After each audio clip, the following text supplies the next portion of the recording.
வெறும் தேக்ஸா வச்சு பிரியாணி செஞ்சு புது ட்ரெஸ் போட்டு புது நகை போட்டு அப்படியே நாங்க 4 பேருக்கு கொடுத்தோம். நல்லா பண்ணுங்க, நல்லா என்ஜாய் பண்ணுங்க, தப்பே இல்லை, தயவு செய்து என்ஜாய் பண்ணுங்க. ஆனா அதற்காக மாத்திரம் இயேசு கிறிஸ்து இந்த உலகத்துக்கு வரவில்லை.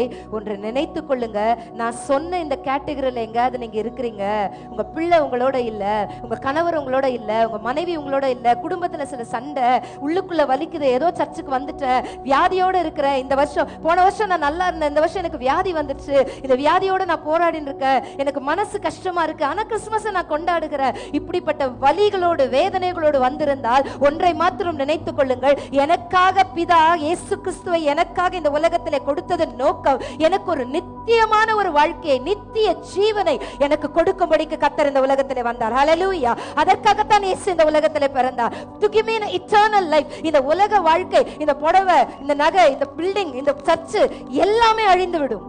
நான் செத்து போயிட்டா என் ஆத்துமா மட்டும்தான் விலையேற பெற்றது. அது மட்டும்தான், என் கிரியைகள் என்னோடு கூட வரும்.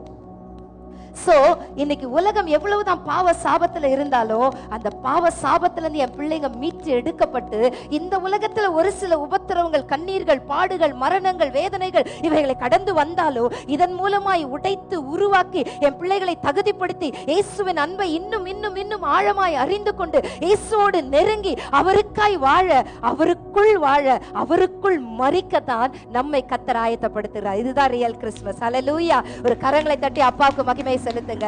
என்ன பாடுகள், என்ன போராட்டங்கள் இருந்தாலும் எனக்கு ஒன்று தெரியும், எனக்கு ஒரு நித்திய வாழ்க்கை இருக்கிறது. என் குடும்பத்தாரை அந்த நித்திய வாழ்க்கைக்குள்ள நான் கொண்டு போயிடணும். எனக்கு அறிமுகமானவர்கள் அந்த நித்திய வாழ்க்கைக்குள்ள நான் கொண்டு போயிடணும். என்னை சார்ந்தவங்க யாருமே கெட்டு போக கூடாது. ஒருவனும் கெட்டு போவது அவருக்கு சித்தம் அல்ல.